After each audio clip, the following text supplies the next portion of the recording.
aha mba Ijeọma Kubue onye na-ewetara gị nkụzi Igbo. Okay, anyị na-eme ihe onyonyo asaa.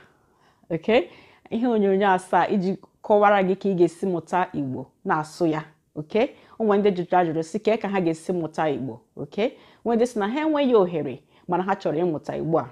Okay, so they don't have enough time. They're looking for ways to actually learn and speak Igbo. That's why we have this 7 video series, and this is number 5 of this series in Nkise.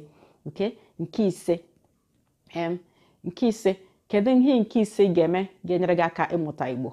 Okay, the Nkise bụ challenge. Okay, you need to challenge yourself. Okay, set up challenge for yourselves. What do I mean by this? You can say, example, in the month of January, I will learn 2 new sentences every day. Okay, I will learn 2 new sentences every day.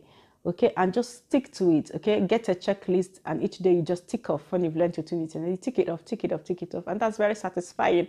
At the end of the month, you will go back and look at what you've studied. Okay, and you can do the same thing in February. In February, you can then take all those sentences you learned in January and just go over them again, because most often you need to repeat them. You need to sort of use them again and again for them to stick. Okay, so you can just take, because if you learned 2 sentences every day in the month of January, that is 62 sentences. That's a lot.